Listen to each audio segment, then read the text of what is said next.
You're looking for the one big idea, the one compelling message that has to be easy to understand, easy to believe, and interesting or unique.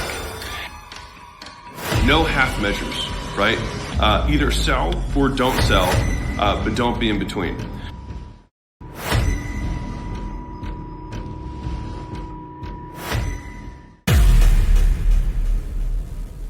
If you want to get better at sales and you're the sole owner of your business, what I recommend doing is recording all of the calls you have. The first and cheapest thing you can do, listen to the ones that went well and listen to the ones that didn't, and then try and see the differences between the two. I think the better thing to do is to give those recordings of your sales calls to somebody who is a really good closer, and then ask them to give you feedback on the calls and be specific about how you want them to give feedback. Just say, hey, if I can improve one or two things on the call, what would you tell me to do? Go do those things and come back and send them the next recording. So what you're doing is you're basically recreating a sales manager, salesman relationship with somebody outside of your organization. And if you want, trade with that person to something that you're better than them at.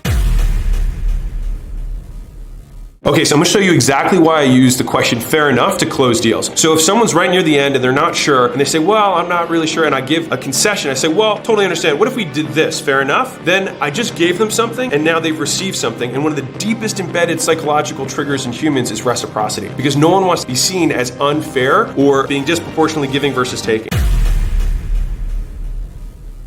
For the many people who ask me, what are my favorite books on sales and marketing? My favorite book on sales is To Get Out There and Start Selling. Because if you start selling and then read a book on sales, it will make far more sense to you than trying to read a book on sales before you start selling, because you won't even know what they're talking about. Same thing with marketing, right? Like if you want to go and learn about marketing, the best thing to do is learn how to run an ad. You run an ad, do a landing page, and then start getting some people who give you their contact information, and then pick up the phone and call them. The easiest thing to do, in my opinion, is give yourself a slush fund. Right? Give yourself a learning budget, which is how much am I willing to, quote, blow this month on failure so I can learn the skills faster. If you just say, I'm willing to give $500 a month to learning the skill, then you don't have this like emotional attachment to whether or not you crush it your first time, because you're seeing this $500 a month investment is truly that, an investment in your education, your investment in trial and error, rather than, like, I bought this course on copywriting, I'm not a millionaire, what's wrong, right? When in reality, you just have to get out there and start doing it. Many times, if you're thinking about how you're selling someone, the degree to which they will buy is directly correlated with how much they trust you. Especially in a B2B scenario where if I said, hey, for every dollar you give me, you'll make 10 back. If someone truly believed that, then every single person would buy from me, right? Because there's no logical reason not to. So underpinning that is whether they believe me or not. And that could be within the context whether they believe in themselves versus the system versus the world. There's other sub-beliefs there. But fundamentally, if those three things are aligned and they truly believe in their core, then they're going to buy. Which is the same reason that when you have a referral that gets on the phone with you, it's so easy to close them, because the person who referred them has already imbued you with trust. They've already vouched for you. And so the person comes in with sky high trust, and really you just need to get out of their way so they can make the purchase.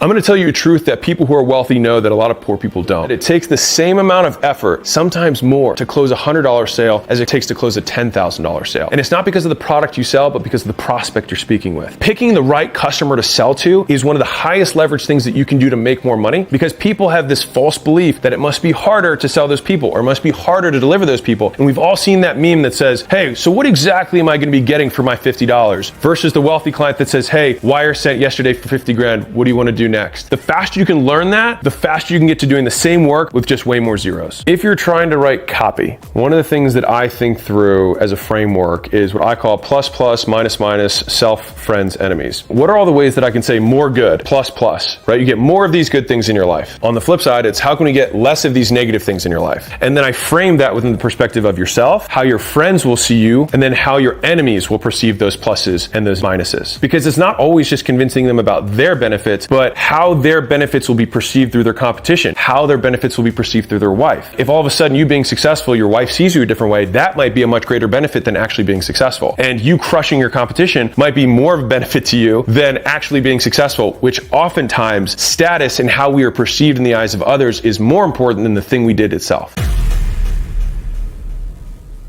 A lot of marketers and salespeople like to talk about the internal thoughts that someone's had. Like first they need awareness and then they need blah, blah, blah. They reverse engineer fictitious steps of someone's mental thought process when they have no evidence to support what someone's thinking. It's not useful. What are the things that are useful? These are the things that are observable that we can drive action towards, that we create an outcome, and then we have a feedback loop. If we have those things, then we can move the variables and get closer to where we're trying to go. And the feelings, although I recognize that they exist, they're not helpful in trying to edit what our activities are.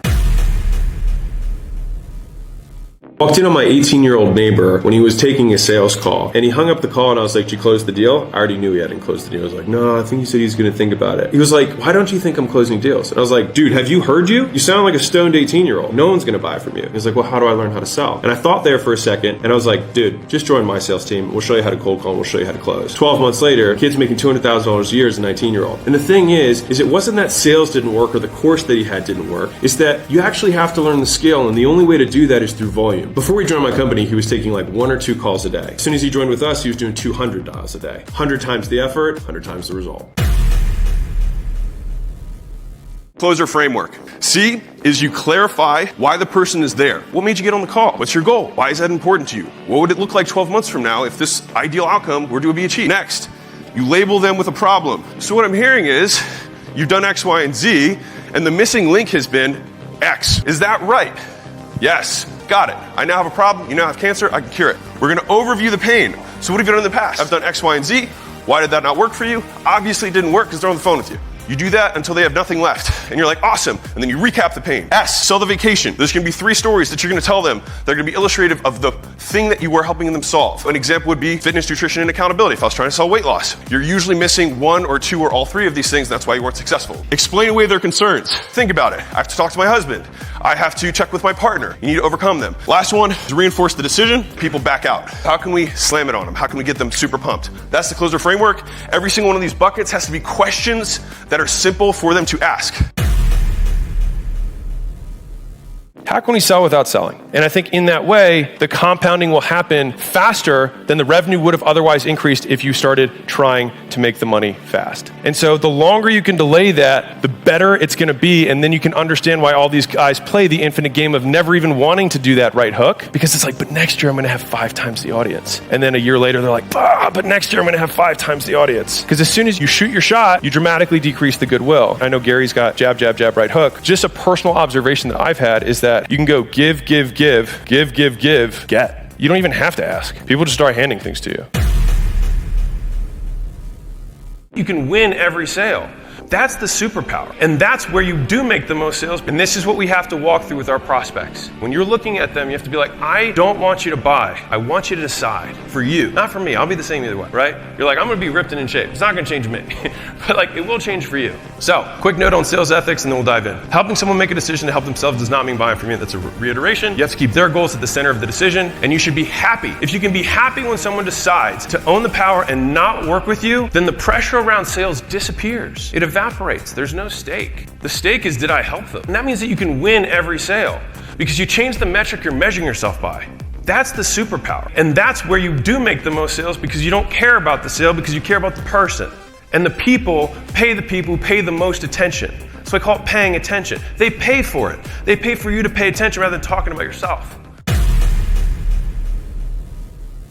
Here's what I say when a prospect says, hey, I'm too busy or now's not a good time. Let me wait till later to start doing this thing. I say, listen, let's be real. There's always going to be another thing that's coming up because now it's Christmas, then it's New Year's, then it's Easter, then it's getting ready for spring, and there's always going to be another thing, or then it's going to be Tuesday's donuts at the office. At the end of the day, it doesn't really matter because the thing is that the harder the season that you're about to enter, the more realistic it is that if we get you through that, you'll be able to encounter the next one. Because if you can only be successful in perfect seasons, then we already know that this is not going to last for the long run. And you said you want to do this for the long term. So if you want to make this change sustainable and you want to make it for good, we got to start now and we got to get through the hardest period so that we know that you're going to stick with it for good.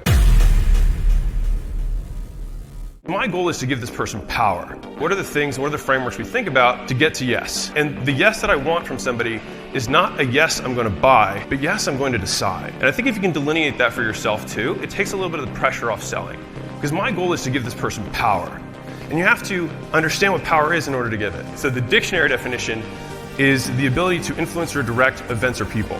That's the dictionary definition. As I see omnipotence, so God, or a God figure, would be as they think it appears. So the distance between thoughts and reality, there is no distance, right? That would be an omnipotent being if he thinks the world exists. And so as we take steps towards that as the ideal, we become more powerful.